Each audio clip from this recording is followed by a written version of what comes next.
Welcome to this series of BCom part one important questions. ये BCom part one की important question series की video है। Complete series इस channel के ऊपर अपलोड की जा रही है और आज की वीडियो के अंदर आपको बिजनेस एंड लेबर लॉ के इम्पॉर्टेंट क्वेश्चंस करवाए जा रहे हैं बीकॉम और एडीसी के एग्ज़ाम्स की प्रिपरेशन के लिए।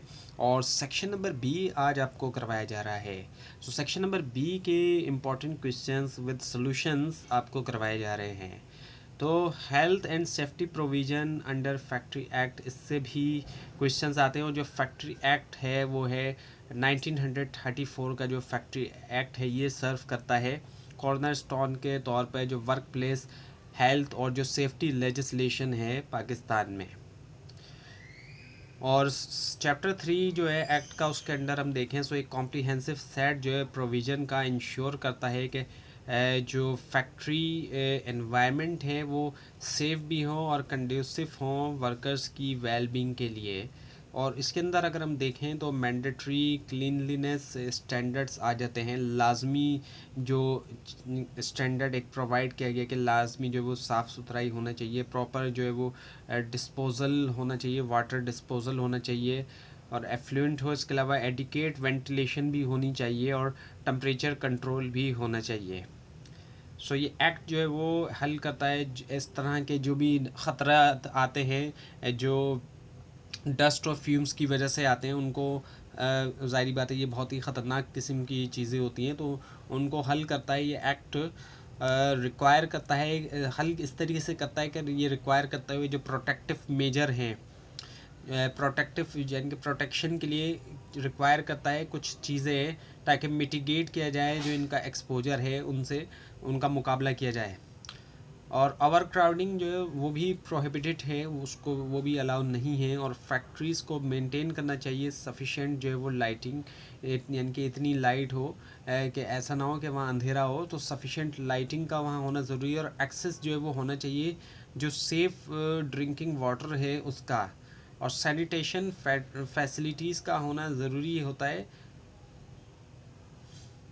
इसके अलावा ये कि जो फायर सेफ्टी है वो भी एक क्रिटिकल जो है वो एरिया है, जहाँ पर ये है कि एमरजेंसी एग्ज़िट का होना और प्री फाइटिंग जो है वो इक्विपमेंट का होना, सॉरी फायर फाइटिंग इक्विपमेंट का होना, ताकि प्रोटेक्ट किया जाए वर्कर को, जो भी आग वगैरह लगती उससे जो है वो बचाया जाए वर्कर्स को। इसके अलावा ये कि मशीनरी सेफ्टी रेगुलेशन का होना, इसको एम्फेसाइज़ किया जाता है रेगुलेशंस के ज़रिए, जैसे कि फेंसिंग होना, प्रोटेक्टिव फेंसिंग का होना, केसिंग का होना और मेंटेनेंस होना मशीनरी की, ताकि रोका जा सके एक्सीडेंट्स और इंजरीज़ वगैरह को भी। इसके अलावा एक प्रोटेक्शन होना, जो वल्नरेबल वर्कर्स हैं उनकी प्रोटेक्शन होना। और उसके अंदर अगर हम देखें तो उसके अंदर ये कि एक्ट जो है वो रोकता है जो एम्प्लॉयमेंट है वुमेन एंड चिल्ड्रन की ऐसी मशीनरी से के नज़दीक, जो हज़ार्डस किस्म की मशीनें उसके नज़दीक जो है वो वुमेन और चिल्ड्रन की एम्प्लॉयमेंट को रोकता है। और स्पेशल सेफगार्ड प्रोवाइड करता है जो यंग वर्कर्स हैं उनके लिए भी, उनके लिए स्पेसिफिक आउटलाइन प्रोटेक्शन प्रोवाइड करता है जो यंग वर्कर्स हैं।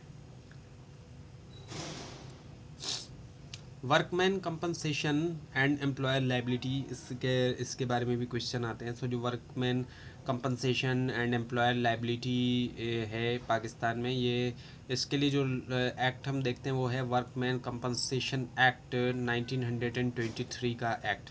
और ये लेजिस्लेशन मैंडेट करता है कि एम्प्लॉयर्स को फाइनेंशियली जो है वो रिस्पॉन्सिबल होंगे इंजरीज़ जो कि सस्टेन हुई वर्कर की उनकी एम्प्लॉयमेंट के दरमियान जो उनको इंजरीज़ आ रही हैं।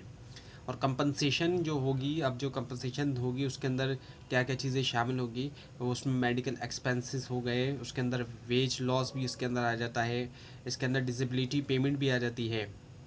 और जो बेनिफिट हैं डिपेंडेंट्स के अगर फैटल एक्सीडेंट हो जाते हैं।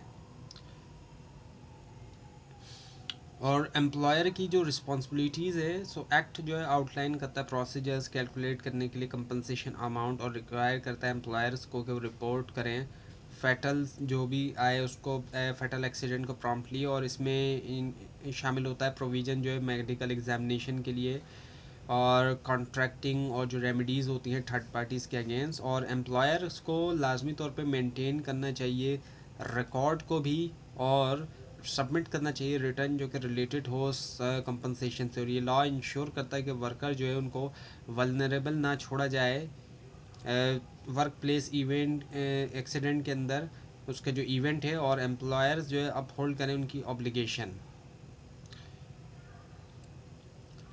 सो now the industrial dispute and collective bargaining, इससे रिलेटेड भी क्वेश्चन आते हैं। सो इससे रिलेटेड जो लॉ है, जो एक्ट है, वो है इंडस्ट्रियल रिलेशन एक्ट 2012।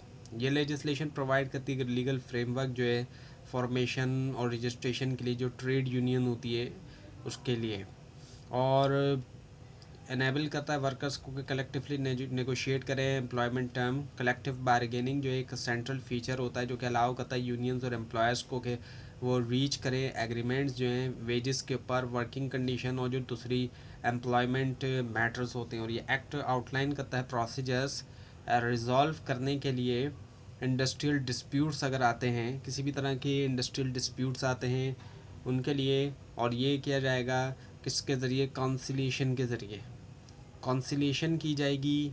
उसके लिए किया जाएगा आर्बिट्रेशन होगी, कॉन्सिलिएशन हो गई, आर्बिट्रेशन हो गई, लेबर कोड्स वगैरह हो गए, इन तमाम के ज़रिए। और ये इस्टेब्लिश भी करता है नेशनल इंडस्ट्रियल रिलेशन कमीशन जो कि NIRC है, जो कि हैंडल करता है डिस्प्यूट जो कि फैला है मल्टीपल रीजन्स के ऊपर या फिर जो है वो इंडस्ट्रीज़ पे। और लीगल स्ट्राइक और जो लॉकआउट्स होते हैं उनको लाजमी तौर पे पूरा करना चाहिए स्पेसिफिक कंडीशंस, जैसे कि पूरा इसमें शामिल होता है प्रायर नोटिस और जो अटेम्प्ट एट कंसिलिएशन होती है।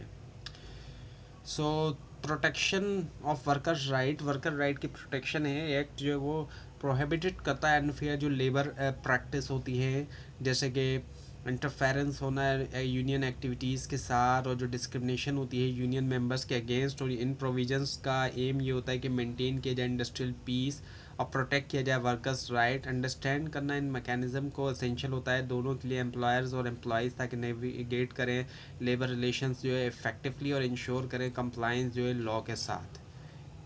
सो role of inspectors, stop shop stewards and certifying surgeons, इनके बारे में भी जो है वो क्वेश्चन जो है वो आते हैं।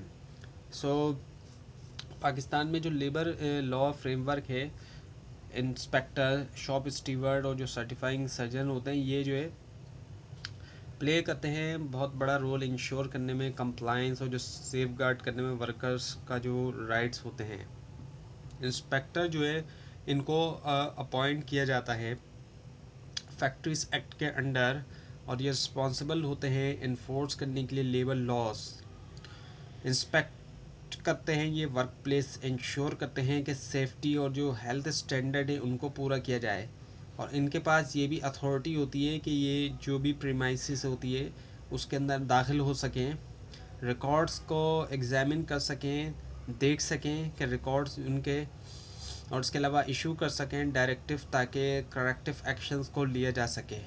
शॉप स्टीवर्ड होते हैं जो कि इलेक्टेड होते हैं, इलेक्टेड यूनियन रिप्रेजेंटेटिव होते हैं। ये लिजान का काम करते हैं वर्कर्स और मैनेजमेंट के दरमियान, यानी कि एक ब्रिज का काम करते हैं। लिजान तो एक मैनेजमेंट का कॉन्सेप्ट है ये, लेकिन यहाँ पे अगर इसको आप सिंपल वर्ड में समझे तो ये एक ब्रिज का काम करते हैं वर्कर्स और मैनेजमेंट के दरमियान। और इनकी जो ड्यूटी होती है उसके अंदर ये होता है, ये हैंडलिंग करते हैं किसी भी तरह की ग्रीवेंस आ जाती है अगर, और नेगोशिएट करने की जब ज़रूरत होती है वहाँ पर, और एजुकेट करते हैं वर्कर को जो राइट्स हैं उसके बारे में भी, और ऑर्गेनाइज करते हैं यूनियन एक्टिविटीज़ को भी, और ये प्ले करते हैं क्रूशल रोल इन्फोर्स करने में कलेक्टिव बार्गेनिंग एग्रीमेंट और मेंटेन करने में वर्क प्लेस हारमनी भी। सर्टिफाइंग सर्जन्स की अगर हम बात करें, ये भी डेजिग्नेटेड हैं फैक्ट्रीज एक्ट के अंदर। इनको टास्क दिया जाता है कि एग्जामिन करें जो हेल्थ होती है वर्कर्स की, पार्टिकुलरली तौर पे जो यंग पर्सन होते हैं, ताकि डिटरमाइन करें उनकी जो फिटनेस फॉर एम्प्लॉयमेंट होती है। और ये इंश्योर करते हैं कि वर्कर जो है वो ऐसी कंडीशन पे ना ऐसी यानी कि कंडीशन ना मिले उनको कि जो जिससे उनकी हेल्थ ख़राब हो, हार्मफुल किस्म की कंडीशन ना हो, एक्सपोजर ना हो कि उनकी कंडीशन जो है वो हेल्थ कंडीशन जो है उनकी ख़राब हो। ऐसी कंडीशंस में वो काम ना करें। सो ये सारे रोल जो है वो मिल के कॉन्ट्रीब्यूट करते हैं कि रोबस्ट जो है वो लेबर ओवरसाइट सिस्टम जो कि प्रमोट करता है फेयर ट्रीटमेंट और safe work environment. So now the disablement and employ restrictions for minor and women, इसके हवाले से भी क्वेश्चंस आते हैं। जो पाकिस्तानी लेबर लॉ है उसमें इम्पोज किया जाता है रिस्ट्रिक्शन जब एम्प्लॉयमेंट की जाती है माइनर्स वगैरह की, ताकि इंश्योर किया जाए सेफ्टी और वेल बींग। तो जो एक ये एक्ट है the employment of children act 1991 का, जो कि रोकता है एम्प्लॉयमेंट जो होती है चिल्ड्रन अंडर 14 की हजार्डस और जो ऑक्यूपेशन प्रोसेसेस में, और ये आउटलाइन करता है एक स्केड्यूल ऑफ बैंड एक्टिविटीज़ जिसके अंदर माइनिंग है, पेस्टिसाइड एप्लीकेशन है और वर्क है जिसमें टॉक्सिक सब्सटेंस वगैरह शामिल होते हैं। और जो फैक्ट्री एक्ट है 1934 का, वो रीइंफोर्स भी करता है इन रिस्ट्रिक्शन को, रोकते हुए मना करते हुए जो एम्प्लॉयमेंट होती है यंग चिल्ड्रन की फैक्ट्रीज़ में और जो डेंजरस मशीनरी होती है।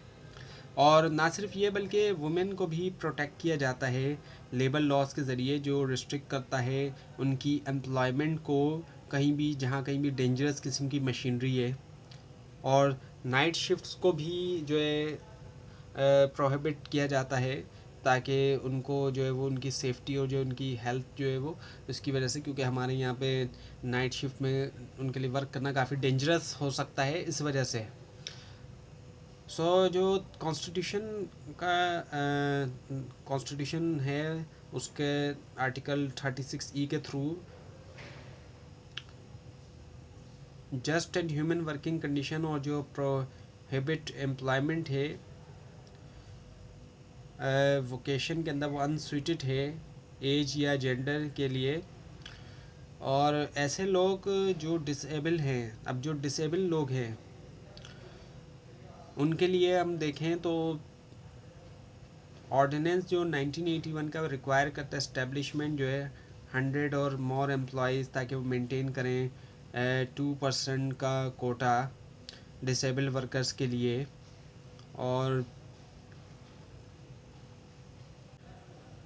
डिसेबिलिटी राइट एक्ट जो 2022 का है प्रोवाइड करता है कॉम्प्रिहेंसिव लीगल फ्रेमवर्क, ताकि प्रोटेक्ट करे प्रमोट करे जो राइट्स हैं डिसेबल पर्सन के, इंश्योर करे कि इंक्लूसिव एम्प्लॉयमेंट प्रैक्टिसेस। और ये लॉज जो इनका कलेक्टिवली अगर हम देखें, इन लॉज का कलेक्टिवली जो एम है वो है फोस्टर करना एक सेफ, इक्विटेबल और इंक्लूसिव जो लेबर एनवायरनमेंट है वो।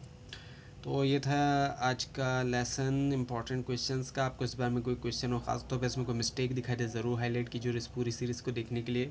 और एग्ज़ाम्स की प्रिपरेशन के लिए इस चैनल को सब्सक्राइब कीजिए, बेल आइकन के ऊपर क्लिक कीजिए। Thanks for watching this video and best of luck.